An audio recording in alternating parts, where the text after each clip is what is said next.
ప్రేమ కలిగిన మా తండ్రి, పరిశుద్ధుడైన మా దేవ, సర్వశక్తిమంతుడా, మీ ఘనమైన శ్రేష్టమైన నామాన్ని బట్టి మీకు వందనాలు చెల్లిస్తున్నాము స్వామి. ఓ ప్రభువా, మమ్మల్ని మరోసారి మీ మందిరంలోనికి తోడుకుని వచ్చారు. ఈ విధంగా మేము కలిసి ప్రార్థించే ఈ సమయం, రేపు ప్రభుదినం కొరకై సిద్ధపడే ఈ సమయం మాకెంతో ప్రభువా ఆత్మీయంగా మాకెంతో క్షేమకరంగా ఉంచమని ప్రార్థిస్తున్నాం. ఎక్కడ ఇద్దరు ముగ్గురుగా చేరి నా నామమును ధ్యానిస్తారటి వారి మధ్యన నేను ఉంటానని సెలవిచ్చిన దేవుడు కదా. అవును తండ్రి, మీరు మా మధ్య ఉండే దేవుడు, మమ్మల్ని చూస్తున్న దేవుడు, హాగరును చూసిన దేవుడు. ఈనాడు మమ్మల్ని కూడా చూసి మా మొరలు ఆలకించి మాకు జవాబిచ్చే దేవుడు, మాకు నాయన సహాయపడే దేవుడు, నడిపించే దేవుడు, తోడుగా ఉండే దేవుడు, ప్రభువా విడిపించే దేవుడు, ఉత్తరమిచ్చే దేవుడు. అందుకై మీకు వందనాలు చెల్లిస్తున్నాం ప్రభువా. వచ్చిన బిడ్డలను బట్టి మీకు వందనాలు. ఇంకా రావాల్సిన బిడ్డలను కూడా తోడుకుని రండి. ఈ ప్రకారం ఈ సాయంకాలం ఈ పరిచర్యను దీవించుము.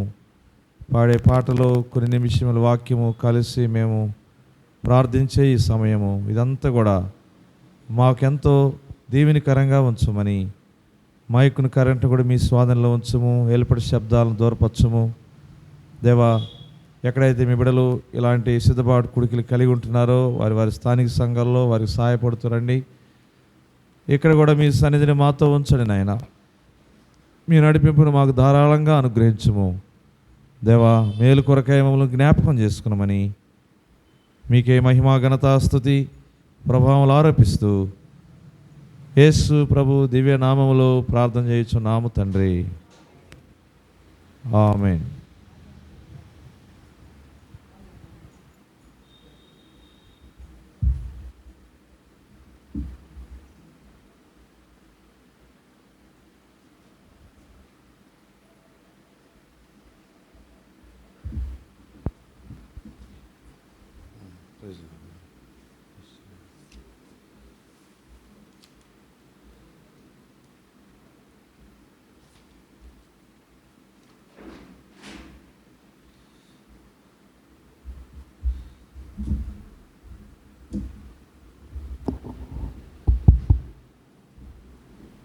పాట సంఖ్య 571 పాడుకుందాం. వెళ్ళేదము మరి ధైర్యముతో కృపాసనము చేరను అనే పాట పాడుకుందాం. 571 484.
అత్యధికముగా మనకిచ్చును. మన ప్రార్థన ప్రభువు ఆలకించి ఆలకించి అత్యధికముగా మనకిచ్చు మేల్కొని మనము ప్రార్థించిన ఆశీర్వదించునుగా. మేల్కొని మనము ప్రార్థించిన ఆశీర్వదించునుగా. వెళ్ళెదము మరి ధైర్యముతో ఆసనము చేరను. వెళ్ళెదము మరి ధైర్యముతో ఆసనము చేరను.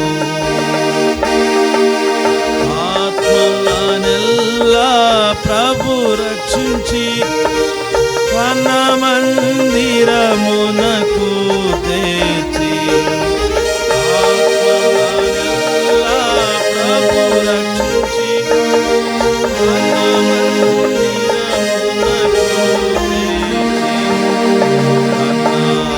అన్నాలయములో మేలు పొందాం. వేడెదము మనము అన్నాలయములో మేలు పొందాం. వేడెదము మనము వెళ్ళెదము మరి ధైర్యముతో మనము చేరను. వెళ్ళెదము మరి ధైర్యముతో మనము చేరను.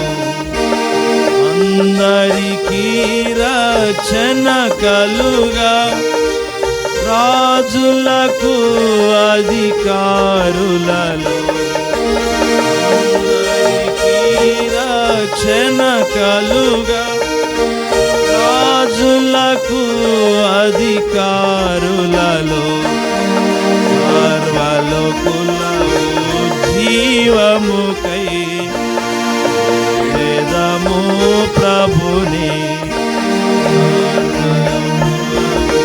జీవముకై వేదము ప్రభుని వేదము మరి ధైర్యముతో చేరను. వేదము మరి ధైర్యముతో మనము చేరను. వాక్యము వర్ధిల్లి వ్యాపింపను. శత్రుని రాజ్యము కూలునట్టు వాక్యము వర్ధిల్లి వ్యాపింపను. శత్రుని రాజ్యము కూలునట్లు సేవకు ఆత్మతో నింపబడా. వెళ్ళెదము మనము ఆత్మతో నింపబడా. వెళ్ళెదము మనము వెళ్ళెదము మరి ధైర్యముతో మనము చేరను. వెళ్ళెదము మరి ధైర్యముతో మనము చేరను. ఆత్మతో ప్రభు ఇంటిని కట్టి దాని యందు ప్రభు మహిమ నిండి.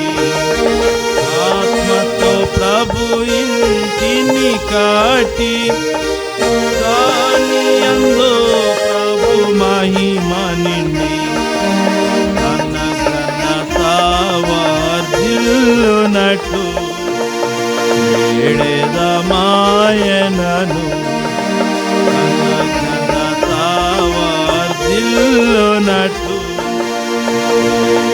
వేడెదమాయనను. వెళ్ళెదము మరి ధైర్యముతో మనము చేరను. వెళ్ళెదము మరి ధైర్యముతో మనము చేరను. సజీవరాలతో ఇల్లు కట్టి నీ అధికారము నిలుచునట్లు రాజ్యవరాలతో ఇల్లు కట్టి నీ అధికారము నిలుచునట్లు దేవాని హృదయానుసారులను మనీ వేడేదం దేవాని హృదయానుసారులను మనీ వేడేదం వెళ్ళేదము మరి ధైర్యముతో చేరను వెళ్ళేదము మరి ధైర్యముతో చేరను తన కనికరము కృపలను పొంద తాని సహాయకుడు తన కనికరము కృపలను పొంద తాని సహాయకుడు మరి ధైర్యముతో తనము చేరను మరి ధైర్యముతో తనము చేరను.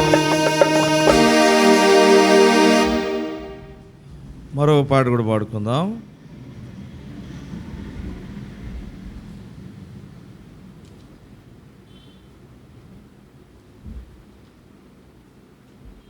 పాట సంఖ్య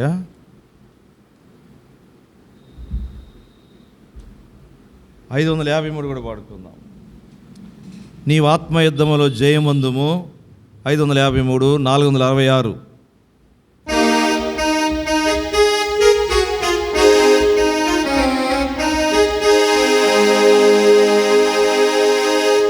ఓ నా సోదర వెనుకంజ వేయక్కవు, ఓ నా సోదరి వెనుకంజ వేయక్కు అనే పాట పాడుకుందాం.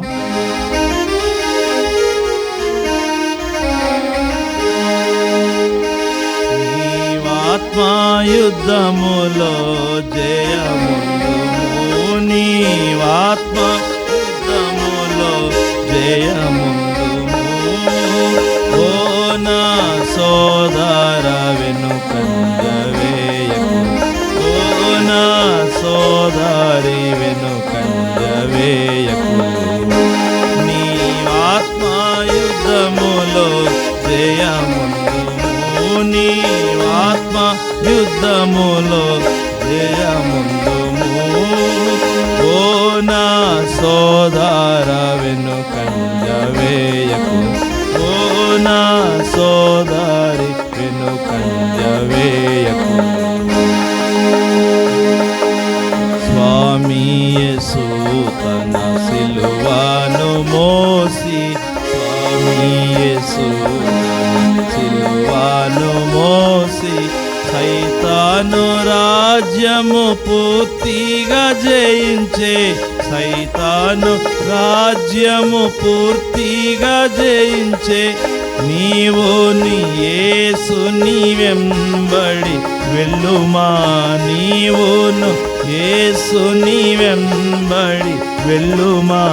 ఓ నా సోదర వెనుకంజ వేయకు, ఓ నా సోదరి వెనుకంజ వేయకు. నీవాత్మయుద్ధములో జయముందుము, నీవాత్మయుద్ధములో జయముందుము. ఓ నా సోదర వెనుకంజ వేయకు, ఓ నా సోదరి వెనుకంజ వేయకు. శిరమున ముండ్ల మకుటము ధరించి, శిరమున ముండ్ల మకుటము ధరించి సిపాయి చేతలపై కొట్టబడే, సిపాయి చేతలపై కొట్టబడే. నీ శిరస్సు నాట్లే సమర్పించు, నీ శిరస్సు నాట్లే సమర్పించు. ఓ నా సోదర వెను వెనుకంజ వేయకు, ఓ నా సోదరి వెనుకంజ వేయకు. ఆత్మాయుద్ధములో జయముందుము, నీ ఆత్మాయుద్ధములో జయముందుము, ఓ నా సోదర వెనుకంజ వేయకు, ఓ నా సోదరి వెనుకంజ వేయకు. కల్వారిపైకి ఒంటారిగానే, కల్వారిపైకి ఒంటారిగానే వెళ్ళేను యేసు త్యాగ సహితుడై, వెళ్ళేను యేసు త్యాగ సహితుడై. నీవును ఆదారినే వెళ్ళుమా, నీవును ఆదారినే వెళ్ళుమా, ఓ నా సోదర వెనుకంజ వేయకు, ఓ నా సోదరి వెనుకంజ వేయకు. నీ ఆత్మాయుద్ధములో జయముందుము, నీ ఆత్మాయుద్ధములో జయముందుము, ఓ నా సోదర వెనుకంజ వేయకు, ఓ నా సోదరి వెనుకంజ వేయకు. లోకస్తులంతా నిద్రించుచుండగా, లోకస్తులంతా నిద్రించుచుండగా, మోకాళ్ళపై యేసు కొండపై నుండి, మోకాళ్ళపై యేసు కొండపై నుండి, నీవును ప్రార్థన శక్తి నొందుమా, నీవును ప్రార్థన శక్తి నొందుమా, ఓ నా సోదర వెనుకంజ వేయకు, ఓ నా సోదరి వెనుకంజ వేయకు. నీ ఆత్మాయుద్ధములో జయముందుము, నీ ఆత్మయుద్ధములో జయముందుము, ఓ నా సోదర వెనుకంజ వేయకు, ఓ నా సోదరి వెనుకంజ వేయకు. సాహసమునని ఆత్మ ఖడ్గమున, సాహసమునని ఆత్మ ఖడ్గమున సైతాను బంధము ఖండించి వేసి, సైతాను బంధము ఖండించి వేసి, క్రీస్తుని సంఘమా ముందంజ వేయుమా, క్రీస్తుని సంఘమా ముందంజ వేయుమా, ఓ నా సోదర వెనుకంజ వేయకు, ఓ నా సోదరి వెనుకంజ వేయకు. నీ ఆత్మాయుద్ధములో జయముందుము, నీ ఆత్మాయుద్ధములో జయముందుము, ఓ నా సోదర వెనుకంజ వేయకు, ఓ నా సోదరి వెనుకంజ వేయకు.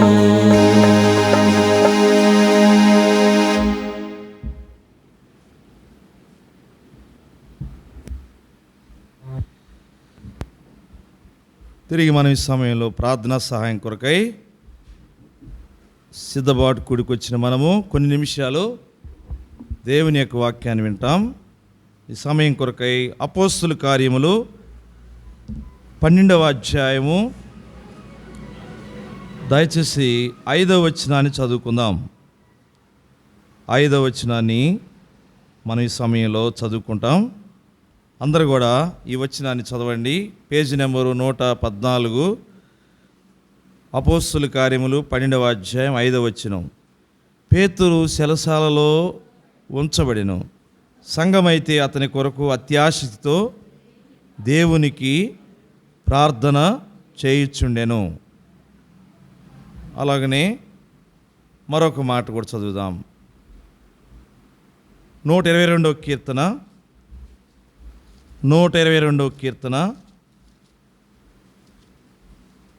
6వ వచనాన్ని కూడా అందరం కలిపి చదువుదామండి. 122వ కీర్తన 6వ వచనం కూడా అందరం కలిపి చదువుదాం. చదవండి. యెరూషలేము యొక్క క్షేమము కొరకు ప్రార్థన చేయుడి. యెరూషలేమా, నిన్ను ప్రేమించు వారందరూ వర్ధిల్లుదురు. ప్రభు సహాయం కొరకై ప్రార్థన. నమ్మకమైన మా తండ్రి, ప్రేమ కలిగిన మా దేవా, అత్యున్నత సింహాసనం మీద ఆసీనుడైన మా ప్రభువా, మీ స్తోత్రాలు చెల్లిస్తున్నాము తండ్రి. స్వామి, మమ్మల్ని ఈ విధంగా మరొకసారి మీ మందిరంలో తీసుకుని వచ్చి ప్రార్థనలో మమ్మల్ని నడిపిస్తున్నందులకై వందనాలు. ఈ సిద్ధపాటు కూడికలో రేపు ప్రభుదినం కొరకై మేము సిద్ధపడటానికి ప్రార్థన వాక్యము మా జీవితాల్లో అవసరం కనుక, ఈ రెండే మీ సన్నిధి కనుక, ప్రార్థన వాక్యము లేకుండా మీ సన్నిధి మాకు లేదు. మీ సన్నిధికి వచ్చినప్పుడు వాక్యము, ప్రార్థన, అయా మిమ్మల్ని గురించి స్మరించుట, పాడుట, మా హృదయాల్లో ప్రభా మిమ్మల్ని కలిగి ఉండుట, మాలో ఉన్న మాలిన్యాన్ని తొలగించుకునుట, శుద్ధి చేసుకునుట, సరి చేసుకునుట, సమాధానపడుట, సమకూర్చుకునుట, ఇవన్నీ కూడా ప్రభా మాకు ఇచ్చిన ఆధిక్యతలు.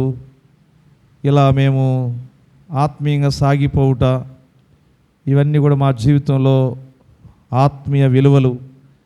ఈ ఆత్మీయ విలువలను మేము పోగొట్టుకోకుండా కాపాడుకుంటూ మా జీవితంలో నాయన ముందుకు సాగటానికి ఇంకా మాకు నేర్పించండి, ఇంకా నేర్పించండి. మేము బతికినంతకాలం నేర్చుకోవాల్సిందే ప్రభువా. బతికినంతకాలం మేము నేర్చుకుంటేనే మీ రాజ్యంలో చేరతాం. అందుకు మీకు వందనాలు. వచ్చిన మీ ప్రజలను బట్టి వందనాలు. ఇంకా రావాల్సిన బిడ్డలను కూడా తీసుకుని రండి. ఈ పరిచర్యను దీవించమని యేసు దివ్యమైన నామంలో వేడుకొనుచు ప్రార్థన చేయుచున్నాము తండ్రి. ఆమేన్.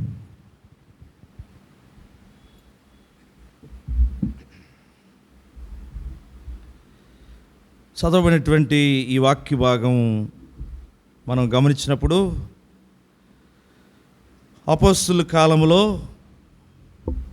జరిగినటువంటి ఈ గొప్ప కార్యాలు, అపోస్తలుల జీవితంలో వారు దేవుని పరిచర్యలో వేగిరముగా సాగిపోతున్నప్పుడు, ఎంతో పరిచర్యలో దూసుకుపోతున్నప్పుడు, ఆ సేవా పరిచర్యలో వారు విరివిగా వాడబడుతున్నటువంటి దినాల్లో, సువార్త ప్రబలమవుతున్న దినాల్లో, సంఘము కట్టబడుతున్నటువంటి దినాల్లో వారికి ఎన్నో ఇరుకులు, ఇబ్బందులు కలుగుతూ వచ్చినట్లుగా దేవుని యొక్క వాక్యం మనకు తెలియజేస్తూ ఉంది.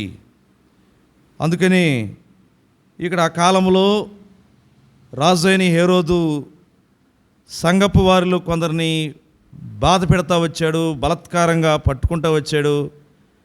అప్పటికే యాకోబును సంపిస్తూ వచ్చాడు.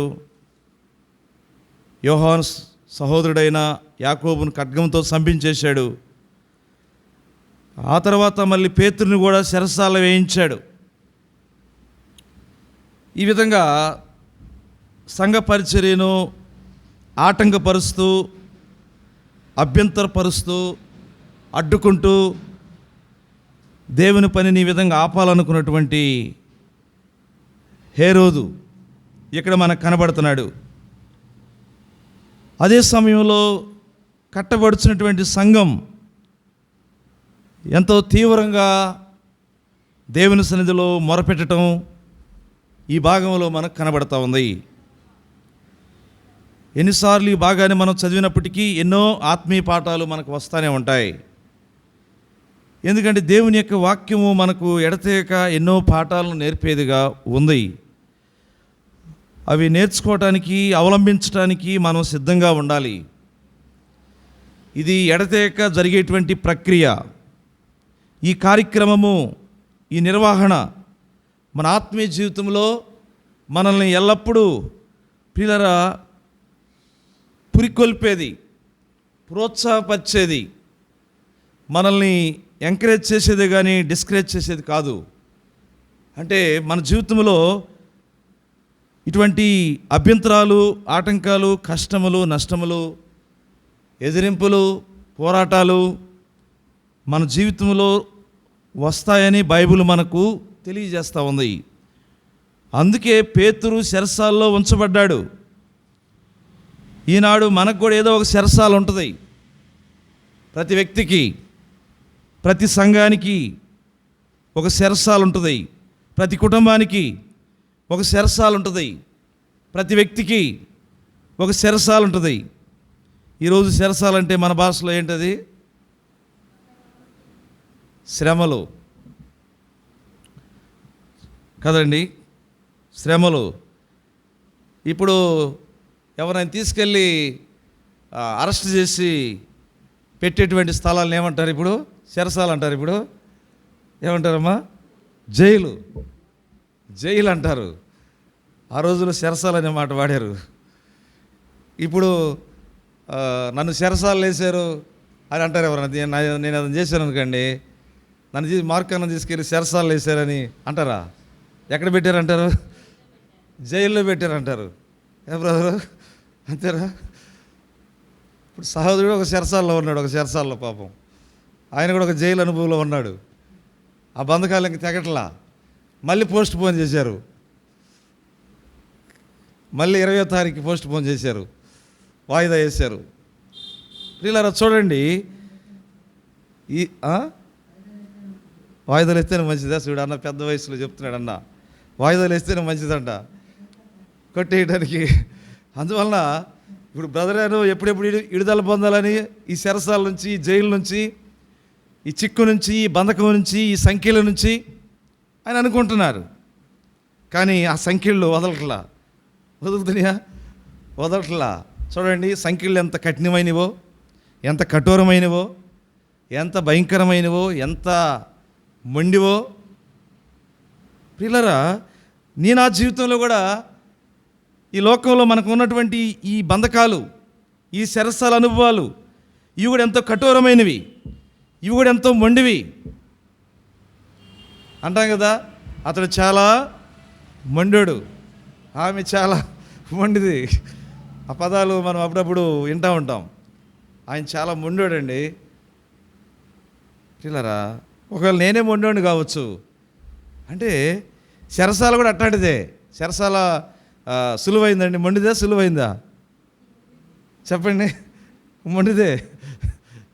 మొండిదేనండి. చెరసాల మొండిదే, సులువైంది మాత్రం కాదు. జైలు సులువైందా?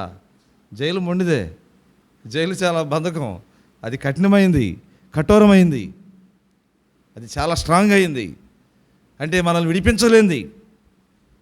చూడండి, ఇక్కడ దేవుని సేవ చేస్తున్నటువంటి అపోస్తలుడు, అనేకులకు సువార్త చెప్తున్నటువంటి అపోస్తలుడు పేతురు చెరసాల్లో ఉంచబడినటువంటి పరిస్థితి. ఉంచబడ్డప్పుడు అక్కడ ఒక పని జరుగుతూ ఉందండి. ఏంటంటే అది ప్రార్థనా పని, ప్రార్థనా పరిచర్య. సంఘం అయితే అతని కొరకు అత్యాసక్తితో, అంటే హృదయపూర్వకంగా ప్రార్థన చేసే సంఘం అక్కడ పేతురు గారికి ఉంది. అందుకని మనము బాప్తిజం తీసుకున్నప్పుడు హస్తనిక్షేపణ కార్యక్రమం ఉంటుంది. హస్తనిక్షేపణ కార్యక్రమంలో వాక్యం అయిపోయిన తర్వాత బ్రదర్స్ తల మీద చేయబెట్టి ప్రార్థన చేసినప్పుడు ఒక మాట అంటారు. ప్రార్థన చేస్తూ, ఈ సహోదరి, ఈ సహోదరుడు ఒంటరి వారు కారు, వీళ్ళు సంఘములో అంగముగా చేయబడిన వారు. అంటే వీరి కొరకు ప్రార్థించే ఒక సమూహం ఉంది, వీరిని ఆదరించే ఒక సమూహం ఉంది కదండి. వీరిని ఆదరించే ఒక సమూహం ఉంది. అంటే ఈ రోజున మన కుటుంబాలను ఆదరించేటువంటి సమూహం ఏంటంటే సంఘం. ఈ సంఘ ప్రార్థన. అందుకనే ఇక్కడ ఒకసారి రండి, తీతు రాసినటువంటి పత్రికలో దయచేసి ఒకసారి తిమోతి రాసిన 2వ పత్రిక 1వ అధ్యాయము తిమోతి రాసిన 2వ పత్రిక 1వ అధ్యాయము 16 వచనమండి, 16-17 వచనాలు కలిసి ఉన్నవి. ప్రభు ఒనేసిపోరు ఇంటి వారి యందు కనికరం చూపునుగాక. అతడు రోమాకు వచ్చినప్పుడు నా సంఖ్యలను గూర్చి సిగ్గుపడక ఏం చేశాడంటండి? సంఖ్యలను గురించి సిగ్గుపడలేదంట, శ్రద్ధగా నన్ను వెదకి కనుగొని అనేక పర్యాయములు ఆదరించాను. అంటే సంఖ్యలు అంటే కష్టాలులో ఆదరించబడినటువంటి పౌలు గారు అంటే దేవుని బిడ్డల యొక్క ఆదరణ కదండి. ఇక్కడ దేవుని బిడ్డల యొక్క ఆదరణ, సంఖ్యలు. ఈ లోకంలో నీ జీవితంలో ఏ సంఖ్యలు ఉన్నాయో, ఆర్థిక ఇబ్బంది అనే సంఖ్యలు ఉన్నాయా, లేకపోతే రోగములనే సంఖ్యలు ఉన్నాయా, ఇలా శ్రమలనే సంఖ్యలు ఉన్నాయా, లేకపోతే చెరసాల ఉందా? కొంతమందికి రోగాలైన సంఖ్యలు, ఆర్థిక ఇబ్బందులైన సంఖ్యలు, నిందలైన సంఖ్యలు, అవమానాలైన సంఖ్యలు. పిల్లలు అయ్యో పైకి రావట్లేదు, అదొక సంఖ్యలు. ఎంత ప్రయాసపడిన పిల్లలకి అభివృద్ధి లేదు, అదొక సంఖ్యలు.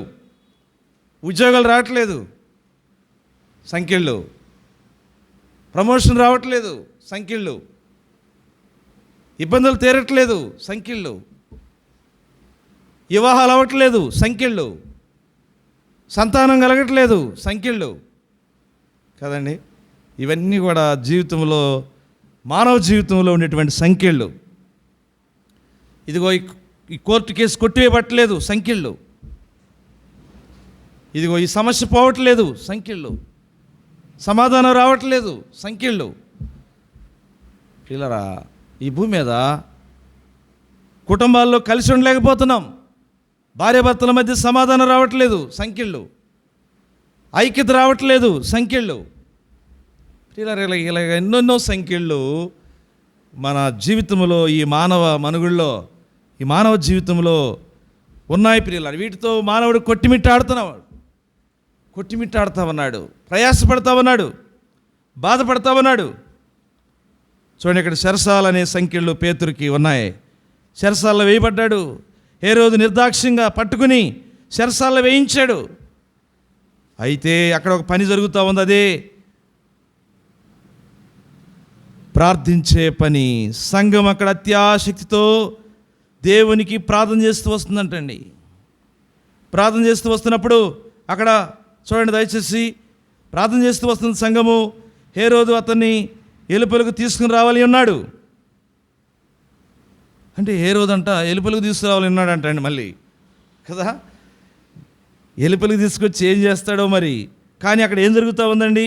ఆ రాత్రి పేతురు 2 సంఖ్యలతో బంధింపబడి 2 సైనికుల మధ్య నిద్రించున్నాడు. మరియు కావలవారు తలుపు ఎదుట చెరసాల కాచుకునుచుండరి. చెరసాల కాచుకుని ఉన్నారు. ఇదిగో ప్రభువు దూత అతని దగ్గర నిలిచెను. చదువమ్మా. అతడు నా గదిలో వెలుగు ప్రకాశించెను.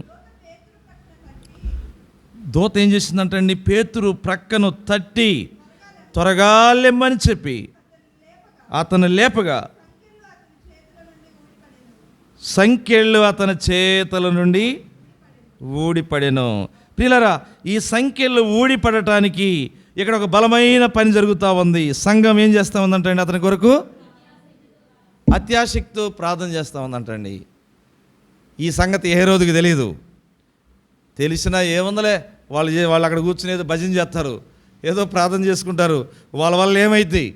నేను కదా అతనికి సంఖ్యలు వేసింది. నేను వేసిన సంఖ్యలు ఎవరు దిగలరు?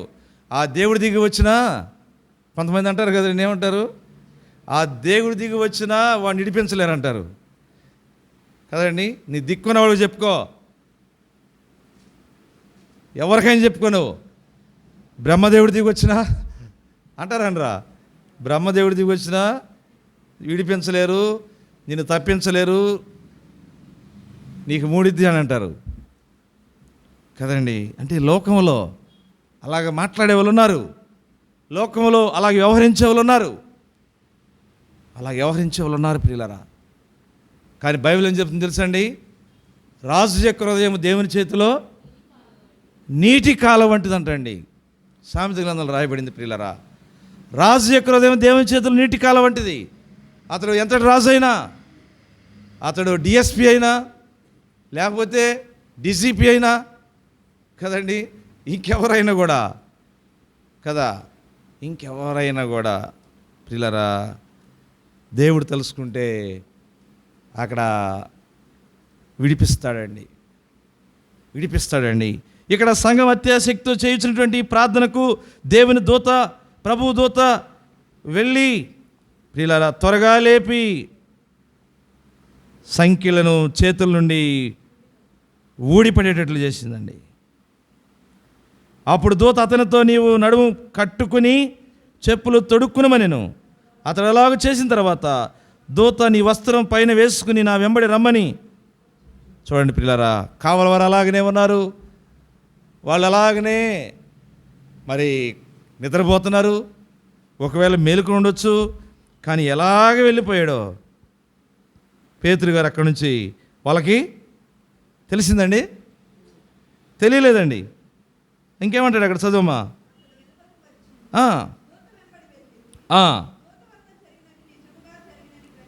గ్రహింపక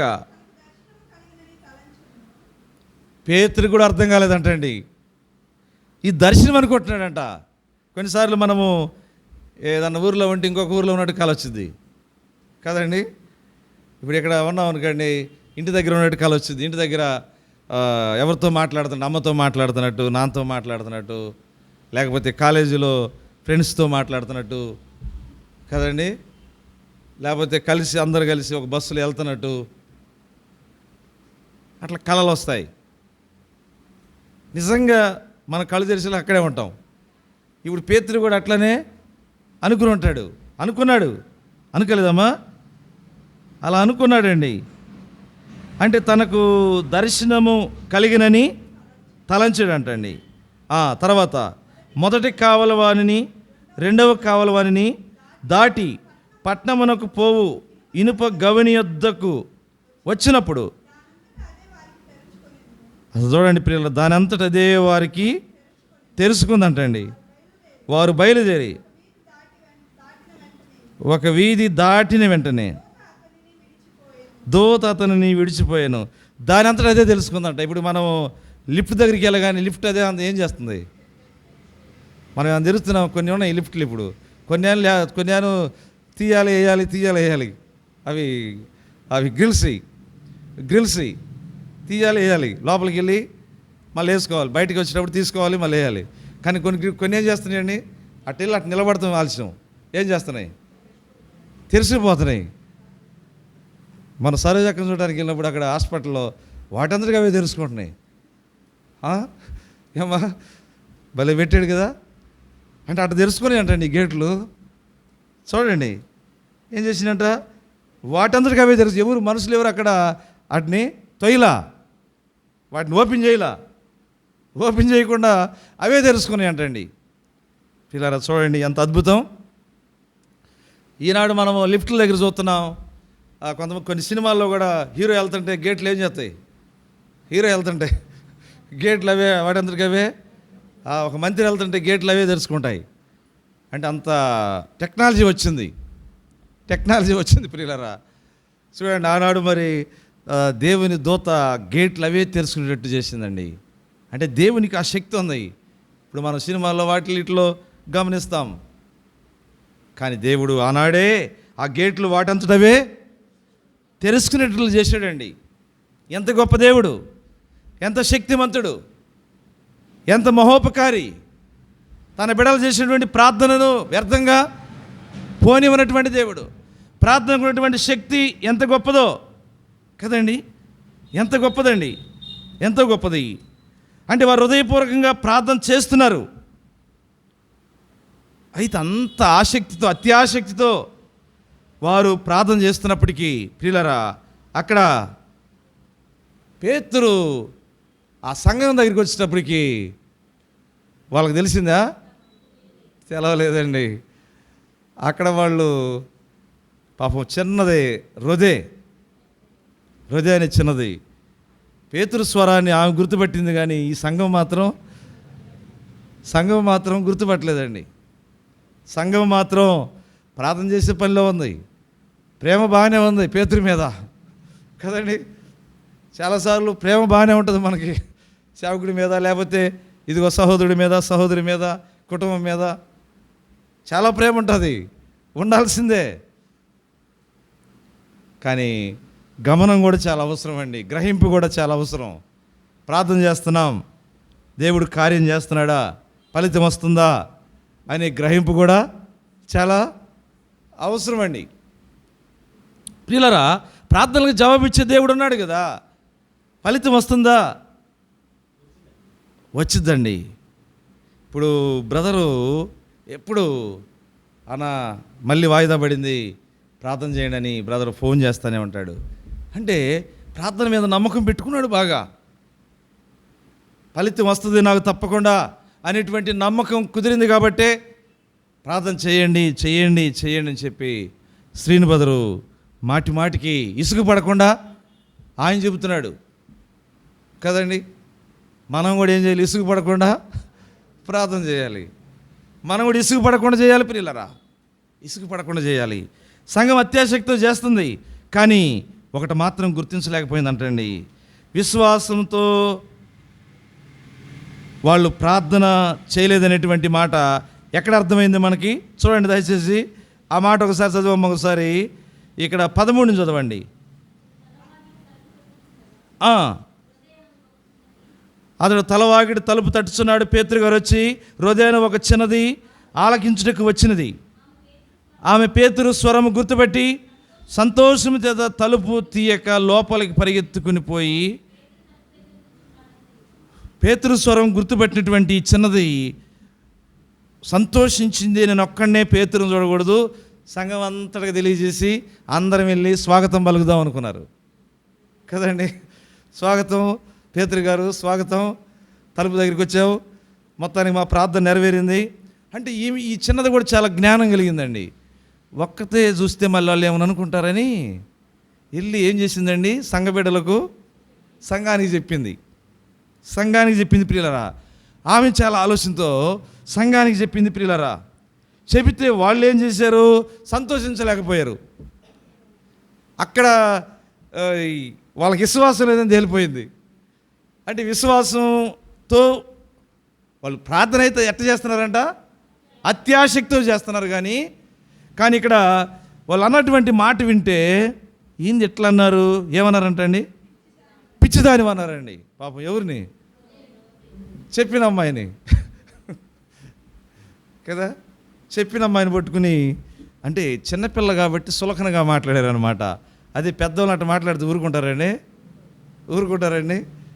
చిన్నపిల్లలు అయితే మనం కొంచెం గట్టిగా మాట్లాడతాం, ఏమనుకోరని చెప్పి. అంటే వీళ్ళు చిన్నపిల్ల అని చెప్పి అలా మాట్లాడి ఉండొచ్చు కాబోలు. పిచ్చిదాని అన్నారు.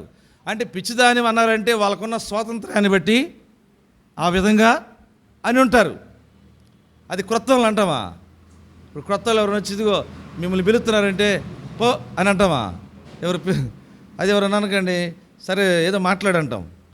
క్రొత్త వాళ్ళని అయితే అంటామండి. రోజు అక్కడే ఉంటుంది కాబట్టి రోజేని పట్టుకుని ఏమన్నారండి వాళ్ళు? పిచ్చిదాని అన్నారు.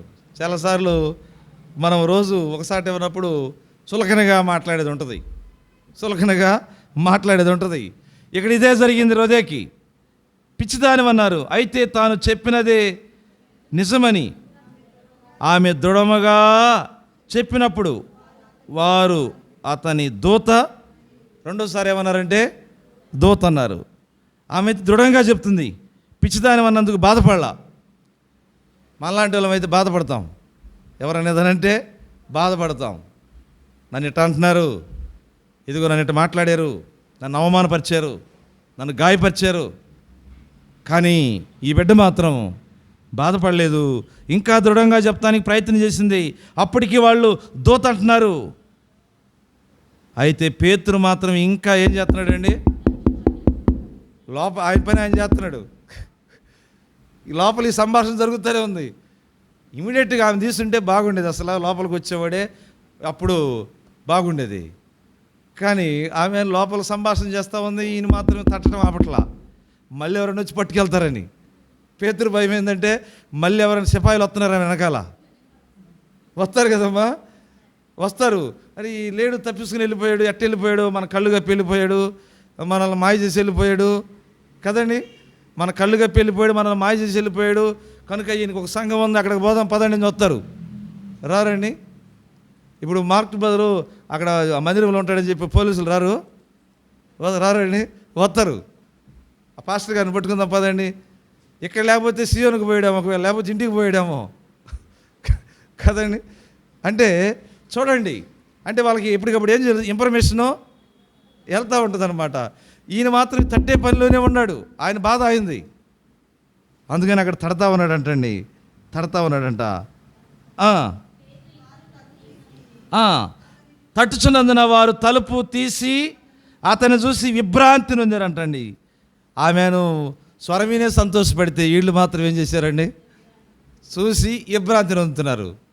విభ్రాంతి అంటే ఆశ్చర్యము, ఇంకోటి బాధ, భయం ఎన్నో వస్తాయండి.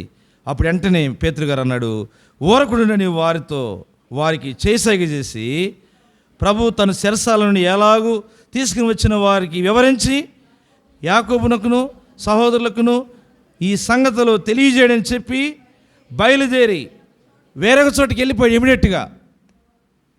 ఇమీడియట్గా వెళ్ళిపోయాడు, అక్కడ ఉండలేదు, వేరొక చోటికి వెళ్ళిపోయాడు. అందరికి తెలియజేసి సంఘానికి చెప్పి మీరు చేసిన ప్రార్థనకి జవాబు వచ్చింది, దేవుడు జవాబు ఇచ్చాడు, దేవుడిని స్తుతించండి, దేవుడిని ఆరాధించండి, ప్రార్థన ఆలకించే దేవుడు ప్రార్థన ఆలకించాడు, మీరు అవిశ్వాసాలుగా ఉండొద్దు. పిల్లరా, వాళ్ళు అలా ప్రార్థించిన అల్ప విశ్వాసంతో చేసినటువంటి అత్యాసక్తితో చేసినటువంటి ఆ ప్రార్థన దేవుడు ఇవిని జవాబిచ్చాడండి.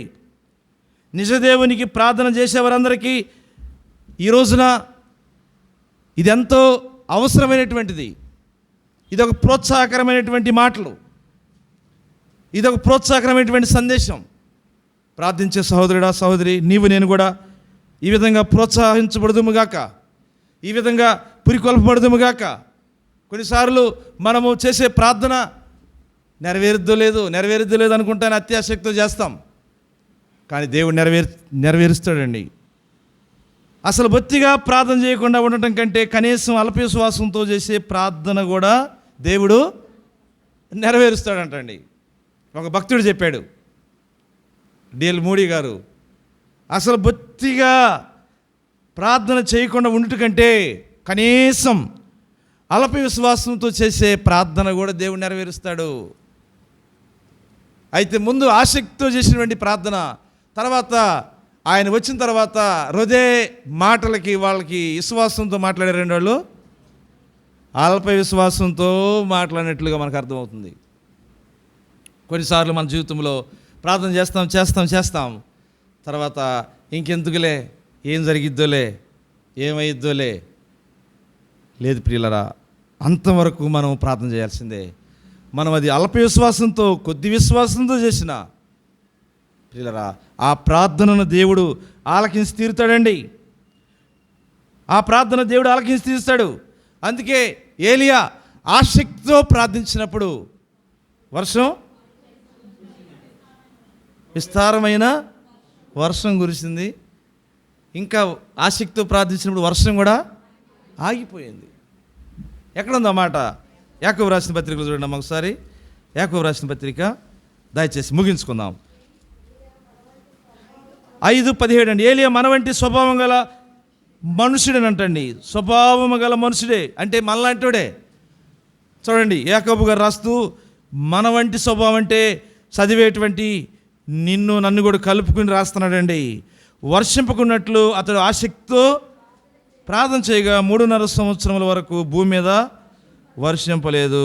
అతడు మరలా ప్రార్థన చేయగా ఆకాశం వర్షం ఇచ్చెను, భూమి తన ఫలము ఇచ్చెను. అందువలన ఆసక్తితో ప్రార్థన చేశాడంట. అత్యాసక్తితో ప్రార్థన చేసింది సంఘం. ఏలియా ఆసక్తితో ప్రార్థించాడు. ప్రియులరా, ఈనాడు నీకు నాకు కూడా ఈ ఆసక్తి కావాలి. ఈ ఆసక్తి తగ్గకూడదు, ఆసక్తిని పెంచుకుంటా పోవాలి. అందుకే ఆసక్తి విషయంలో మాంద్యులుగా ఆత్మయందు తీవ్రత గలవారు ఇక్కడ రాయబడింది రోమా 11:12-11లో. ఆసక్తి విషయంలో మాంద్యులుగా ఆత్మయందు తీవ్రత గలవారే ప్రభువును సేవించుడి. అందువల్ల ఈ విధంగా మనము సేవించాలి. ఇంకొక మాట కూడా 2 కొరింథీ 7:7 అంటాడు. ఏమంటాడు చూడండి, 2 కొరింథీ 7:7 త్వరగా. తీతు రాక వలన మాత్రమే కాకుండా మీ అత్యభిలాషను, మీ అంగలార్పును, నా విషయమై మీకు కలిగిన అత్యాసక్తిని మాకు తెలుపుచు తాను మీ విషయమై పొందిన ఆదరణ వలన కూడా మమ్మను ఆదరించను గనుక నేను మరి ఎక్కువగా సంతోషించుతుని. నా విషయమై మీకు కలిగిన అత్యాసక్తి మాకు తెలుపుచు. తీతు చెలిపాడంటండి. నా విషయమై మీకు కలిగిన అత్యాసక్తి, ఆ శక్తిని గురించి మాకు తెలిపాడు తీతు కదండి. అత్యాసక్తి. ఈ రోజున సంఘంలో ఒక కుటుంబ విషయంలో అత్యాసక్తి మనం ప్రార్థించాలి. సంఘం విషయంలో అత్యాసక్తితో ప్రార్థించాలి. ఎవరైనా బాధల్లో ఉంటే వారి కొరకు అత్యాసక్తి మనం ప్రార్థించాలి. సంఘ క్షేమం కొరకు అత్యాసక్తితో మనం ప్రార్థించాలి. అందుకే యెరూషలేము క్షేమం కొరకు ప్రార్థన చేయడు. యెరూషలేము నిన్ను ప్రేమించేవారు వర్ధిల్లెదరు. ఈ విధంగా సంఘం ప్రార్థించింది కనుకనే పేతురు చెరసాల నుంచి విడిపించబడ్డాడు. ఈ సాయంకాలం మందు నీవు నేను కూడా ప్రార్థించి మన సంఘంలో ఏ సమస్య ఉందో, ఏ కష్టం ఉందో దాని కొరకు మనం ప్రార్థన చేసి తప్పకుండా ప్రభు విడిపిస్తాడండి. చెప్పాను కదండి, మనం అల్ప విశ్వాసంతో చేసినటువంటి బొత్తిగా అల్ప విశ్వాసంతో ప్రార్థించినా కూడా కనీసం దేవుడంట ఆ ప్రార్థన కూడా వింటాడంట అండి, అల్ప విశ్వాసంతో. కానీ అల్ప విశ్వాసంతో చేయమని కాదు, అక్కడ వాళ్ళు అవిశ్వాసంతో మాట్లాడిన మాటలు తీరు. ముందు ఆసక్తి ఉంది, తర్వాత హృదయ మాట నమ్మకుండా పిచ్చిదానివని, దోతని కదండి. తలుపు తీసినాక కూడా పేతురు కనపడగానే ఇబ్రాంతిని అందటం, ఇవన్నీ కూడా వాళ్ళ యొక్క బిహేవియర్, వాళ్ళ యొక్క అక్కడ ప్రవర్తన, వాళ్ళ మనోభావం అక్కడ పిల్లరా అంత కరెక్ట్గా లేదు. ముందు అత్యాసక్తి బాగుంది, కానీ పేతురుని చూడగానే వాళ్ళ మనోభావాలు సంతోషంగా ఉన్నాయండి. మనోభావం అక్కడ మరి ఆ ప్రార్థించిన దానికి ప్రతిఫలంగా వాళ్ళ ప్రవర్తనలో కనబడలేదన్నమాట. అప్పుడు ఏమనుకుంటాడు పేతురు, అరే నేను రావటం వీళ్ళకి ఇష్టం లేదు కావాలి. ఏమనుకుంటాడండి పేతురు, నేను రావటం వీళ్ళకి ఇష్టం లేదు కదండి, నేను రావటం ఇష్టం లేదు కావాలి. ఇప్పుడు బ్రదర్ రేపు విడుదల పొందిన తర్వాత మనం సంతోషించలేదు అనుకోండి, అన్న కొట్టేశారని చెప్పాడు అనుకోండి, అన్న అంత ఫైనల్ జడ్జిమెంట్లు కొట్టేశారు అనగానే, కొట్టేశారా బ్రదర్, అయ్యో ఎందుకు కొట్టేశారు బాబు, కొట్టేయకుండా ఇంకా బాగుండేది అంటే ఇప్పుడు మనకేమనిపించింది, చేసి ప్రార్థన చేసి మళ్ళీ ఏం చేస్తున్నాం, బాధపడుతున్నాం. అరే అన్నోళ్ళకి నేను బయటికి రావటం ఇష్టం లేదు కావాలి, ఈ కర్మేలోళ్ళకి కదండి. సంతోషిస్తే సరిపోద్ది, సంతోషించాలన్నమాట. అక్కడ ఎవరు సంతోషించారు, హృదయం సంతోషించింది. కానీ సంఘము ప్రియులరా అక్కడ ఎందుకో ప్రియులరా పిచ్చిదానివని, దోతని, తర్వాత విభ్రాంతి అనే దాంట్లో వాళ్ళు సంపూర్ణంగా మనస్ఫూర్తిగా అక్కడ సంతోషించినట్లు లేదు. ఆ మాట అట్లా రాసి పెట్టాడండి. కొన్నిసార్లు మన జీవితంలో కూడా మనకు ఒక ఎంత మంచి ఫలితం వచ్చినా కూడా సంతోషించలేము. మా అమ్మ ఏం చేసిందంటే ఏడ్చింది, దేవుడు మంచి రిజల్ట్ ఇచ్చాడు సార్లే అమ్మ వచ్చిన వరకు అంటే ఏడుస్తుంది. ఏడవకూడదమ్మా అని చెప్పి నేను అప్పుడు ఏల్పూర్లో ఉన్నా, ఒకటే ఫోన్ చేస్తున్నారు అక్కడ భూస్థాపనలో వాక్యం చెబుతున్నా, ఇంటి దగ్గర అయిపోయింది, మళ్ళీ భూస్థాపన దగ్గర చెప్తున్నాం. ఫోన్ చేస్తూ ఉంది, ఆ టైంలో వచ్చినాయి కావాలి రిజల్ట్. ఎక్కడ తెస్తాం, టైం ఏది, ఇక తర్వాత అయిపోయిన తర్వాత చేస్తే అప్పుడు చెప్పారు, ఏడవబాకమ్మ ఏం కాదు, దేవుని స్తుతించు. ప్రియులారా చాలాసార్లు మనం అట్లా ఉంటాం అన్నమాట. సంతోషించాలి, దేవుడిచ్చిన దానితో సంతోషిస్తే చాలు. ప్రార్థన చేసుకుందామండి. దయచేసి రేపు ప్రభుదినం కొరకై ప్రార్థించండి. ఉదయకాలం మనం సకాలంలో దేవుని తీసుకురాబడినట్లుగా పాటల్లో, ఆరాధన బలవర్తమానాల్లో, సండే స్కూల్ పరిచయలో, ఈ విధంగా మరి సాయంకాలం సువార్తలో ప్రార్థించండి. ఈ విధంగా ప్రభుదిన పరిచయంత కొరకై ప్రార్థించండి. కర్మీల క్షేమం కొరకై ప్రార్థించండి. అలాగని సహోదరుడి యొక్క మరి ఫైనల్ జడ్జిమెంట్ మళ్ళీ 20వ తారీఖుకి వాయిదా వేయబడింది. శ్రీను భద్ర కొరకై ప్రార్థన చేయండి. బాగులేని వారి కొరకు దయచేసి మరి కోటేశ్వరరావు కొరకు ప్రార్థించండి. బ్లడ్లో కొంత ఇన్ఫెక్షన్ ఉంది, అది పూర్తిగా తగ్గేదాని కొరకు దయచేసి ప్రార్థన చేద్దాం. ఈ విధంగా మరి బుజ్జి సిస్టరు మరి జొన్నల నీరుకొండలో ప్రేయర్ పెట్టాలని కోరారు. మరి మంచి వాతావరణం కొరకు మరి అక్కడ ప్రేయర్ పెట్టే విషయంలో కూడా ప్రభువు నడిపింపు కొరకు దయచేసి ప్రార్థన చేయండి. మీ కూరగాయలు పరిచర్య కొరకై ప్రార్థించండి. ఈ విధంగా చిన్న అబ్బాయి బ్రదర్ కుటుంబం కొరకు కూడా ప్రార్థన చేయండి. అలాగనే డిగ్రీ ఇంటర్ రిజల్ట్ కొరకు ప్రార్థించండి. 10th క్లాస్ రిజల్ట్ వచ్చినాయి. మరి మన మందిరంలో పిల్లలు పాస్ అయ్యారు అందరూ. అయితే ఇంకా చాలామంది పాస్ కాలేదు. వాళ్ళు బాధపడకుండా సప్లిమెంటరీ రాసుకుని ఆ విధంగా వాళ్ళు సంతోషంగా, ఎందుకంటే ప్రభుత్వం కూడా వాళ్ళని రెగ్యులర్ చేస్తానని, వాళ్ళు సప్లిమెంటరీ రాసి పాస్ అయితే వాళ్ళని రెగ్యులర్లో కలుపుతామని చెప్పారు కనుక ఆ విధంగా వాళ్ళకి సంతోషం కలిగినట్లుగా దయచేసి ప్రార్థన చేయండి. అలాగనే సరోజక్ కొరకు ప్రార్థించండి. అలాగనే యేసురత్నం అన్న దూడ పూర్తిగా కోలుకునే దాని కొరకు ప్రార్థించండి. ఈ విధంగా దయచేసి మనం ప్రార్థన చేస్తాం. ఇంకేమైనా ప్రార్థన వాళ్ళు ఉంటే దయచేసి తెలియచేయండి. ప్రార్థన చేస్తామండి. ప్రార్థన చేస్తాం.